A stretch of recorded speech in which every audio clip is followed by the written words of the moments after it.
Hello, traveller. My name is Dr. Kobakos. Welcome to my channel.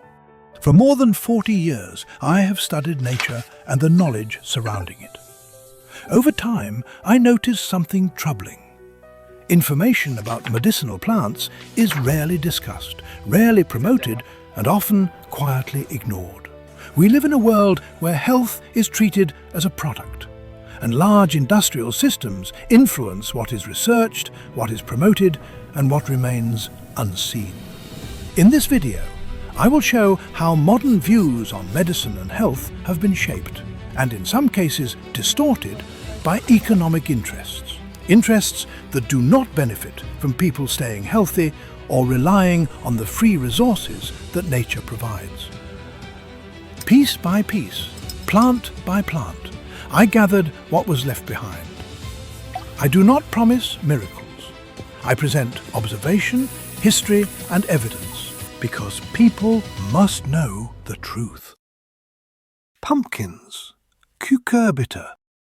This remarkable plant first entered my life in October 1989, when I was researching seed preservation methods in upstate New York.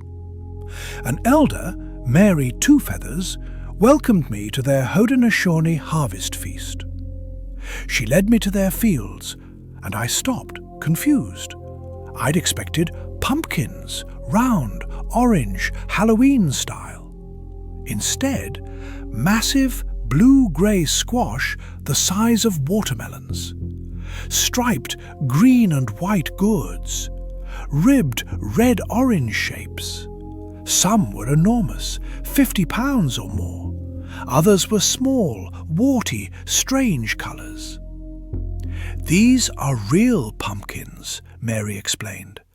What you buy in stores, bred to look pretty and rot on porches. These are bred to feed people through winter. The field itself was unlike any I'd seen. Corn stalks stood tall, bean vines wrapped around them, and spreading between, massive pumpkin vines with dinner plate-sized leaves shading the earth completely. 3 sisters, Mary said simply, the way it's always been done.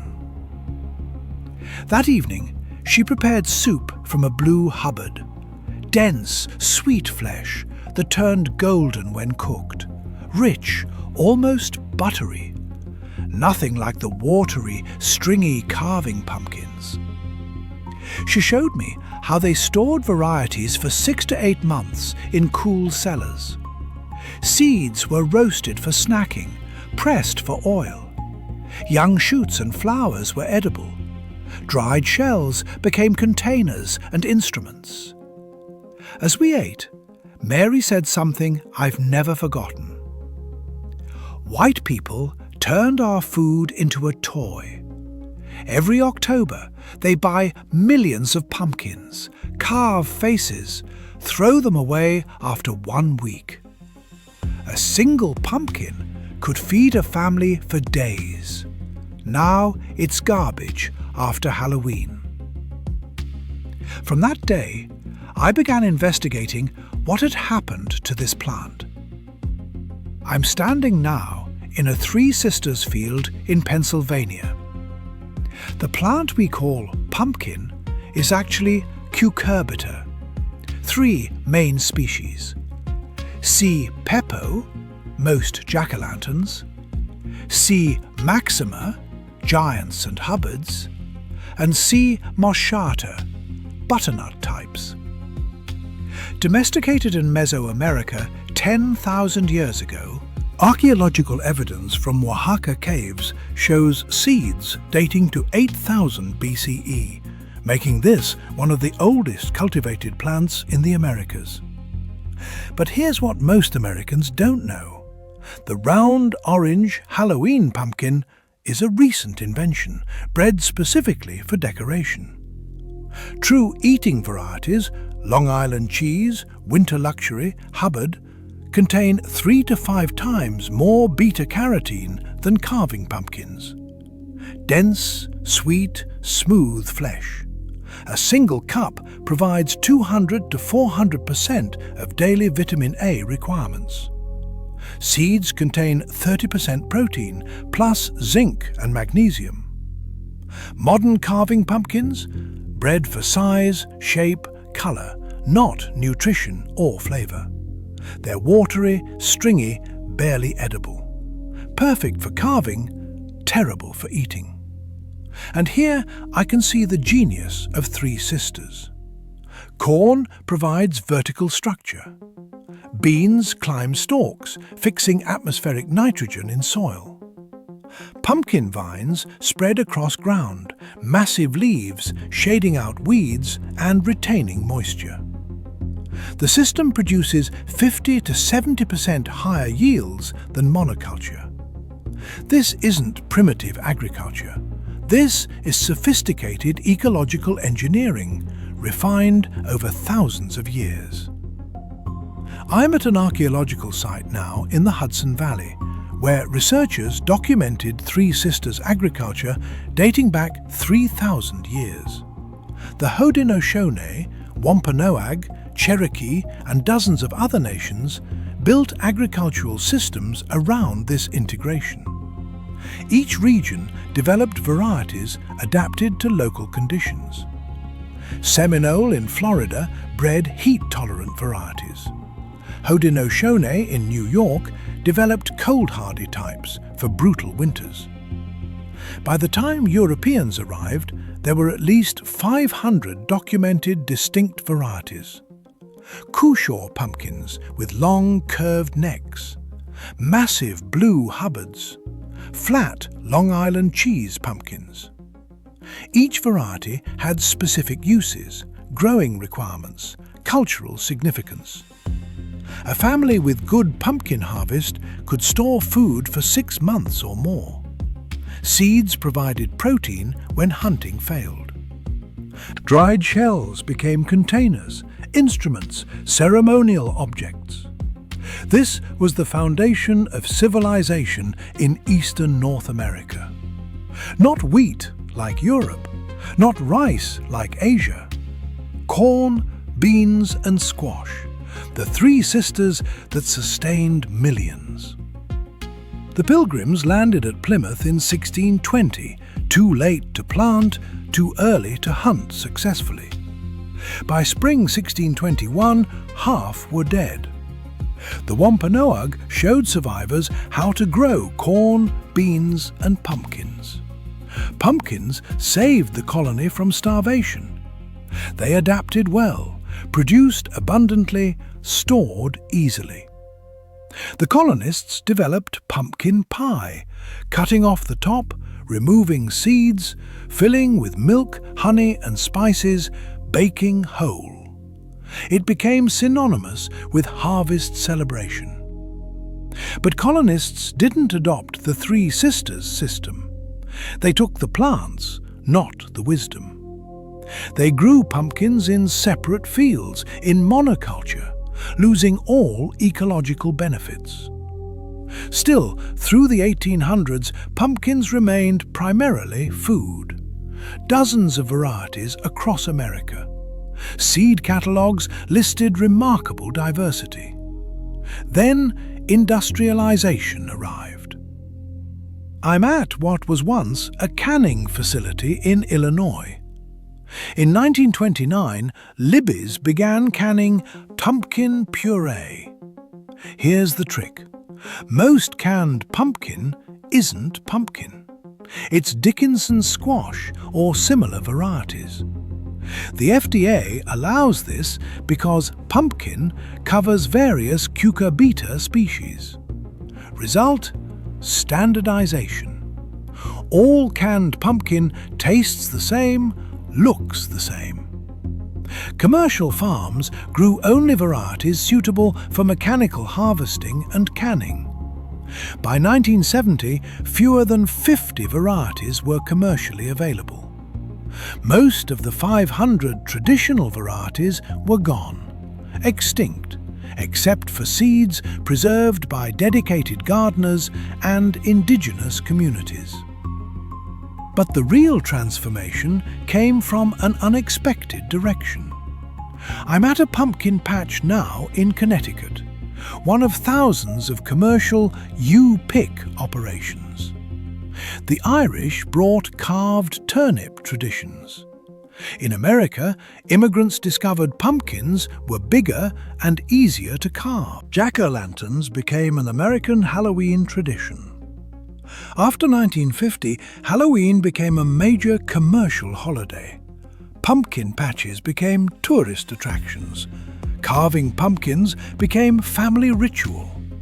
Demand was specific: large, round, uniformly orange pumpkins. Easy to carve, impressive on porches.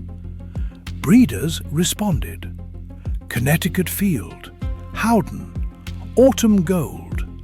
Varieties bred for appearance, not food value. Perfectly round, bright orange, thick skin for decoration longevity. Deliberately bred against taste, nutrition, or cooking quality, because nobody was eating them anyway. By 2000, the transformation was complete. The United States grows approximately 1.5 billion pounds of pumpkins annually. 90% are purchased for decoration, not food. 90%. The average family buys 2 to 3 pumpkins each October. Display them for 1 to 2 weeks, then throw them away. Approximately 1.3 billion pounds of edible food goes to landfills every November. In a country where 1 in 8 people experiences food insecurity, we're throwing away 18,000 shipping containers worth of food because we've forgotten it's food. But it gets more absurd. I'm in a coffee shop now, surrounded by pumpkin spice everything. In 2003, Starbucks launched the pumpkin spice latte, cultural phenomenon. The pumpkin spice economy now generates over $500 million annually. Thousands of products: candles, air fresheners, cookies, cereals. Here's the secret. Pumpkin spice contains no pumpkin. 0. None. It's a blend of cinnamon, nutmeg, ginger and cloves, the spices traditionally added to pumpkin pie. Not pumpkin, just the spices. Most pumpkin spice products contain 0 actual pumpkin. Yet millions of Americans love pumpkin spice while never having tasted real pumpkin. The disconnect is complete. The plant that fed civilizations is now associated with an artificial flavoring that doesn't even contain it. Let me be clear about the real problem. Not families carving jack-o'-lanterns, not people enjoying pumpkin spice lattes, not farmers growing decorative varieties because that's what the market demands. The enemy is a system that transformed essential food into disposable decoration and called it tradition. A system that values Instagram-worthy carved pumpkins over survival food that sustained nations. That breeds plants for appearance rather than nutrition, for size rather than flavor, for commercial efficiency rather than ecological wisdom. A system that creates artificial flavors bearing a plant's name, while that plant is thrown away by the ton. But the old knowledge survived. I'm on a small farm in Vermont now, where a family grows 40 varieties of heirloom pumpkins and squash. Organizations like Seed Savers Exchange and Native Seeds Search preserved seeds commercial agriculture abandoned. Indigenous communities maintained traditional varieties despite every pressure. These seeds still exist. Long Island cheese for pies, kabocha and red curry for roasting, cushaw for soups, winter luxury for exceptional sweetness. Small farmers are growing diverse varieties again. Farmers' markets offer choices beyond the standard orange globe. Restaurants are rediscovering heirloom squash. Research validates what Indigenous peoples always knew. Studies show Three Sisters systems produce higher yields with lower inputs than monoculture. Nitrogen fixation, pest management, and water retention benefits are measurable. Nutritional superiority of heritage varieties is documented. A Hubbard squash contains 3 times the beta-carotene of a jack-o'-lantern. The knowledge isn't lost, it's waiting. Here's what you can do.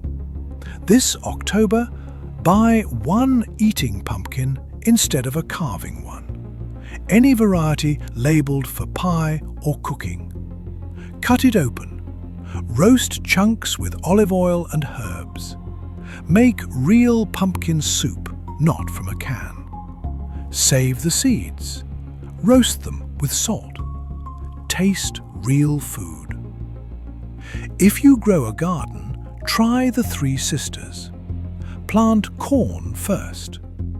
2 weeks later, beans at the base. Squash between mounds. Watch an ancient system work. Support farmers growing diverse varieties. Ask at farmers' markets for eating pumpkins.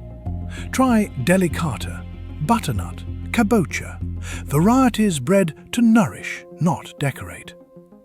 If you carve a pumpkin with your kids, explain it's food. Roast the insides first. Make seeds into snacks. Then carve, then compost. Honor what the plant actually is. Teach the next generation that pumpkins fed America before they decorated it. That the round orange thing is an invention, not the original. That real pumpkins come in dozens of shapes and colors, each with purpose, each with story.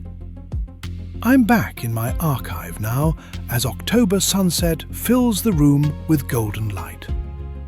Mary Twofeathers passed away in 2003, but her grandchildren still plant Three Sisters fields. They still grow the blue Hubbards, the striped cushaws, the varieties their ancestors maintained through everything. The pumpkin didn't disappear. It was buried under marketing and monoculture and artificial flavor. But it's still here. The seeds are still viable. The knowledge is still held. Every autumn, millions of pumpkins are grown, purchased, displayed, and discarded. But in small fields across America, Three Sisters still grow together. Heritage varieties still produce incredible diversity. Families still save seeds, still remember what pumpkins actually are. The question isn't whether the real pumpkin can survive. It already has, for 10,000 years. The question is whether we can see past the carved face to recognize the food, past the artificial flavor to taste the real thing, past the disposable decoration to honor the gift. The pumpkin that built America is still here, waiting under the orange paint and seasonal marketing, waiting to be food again.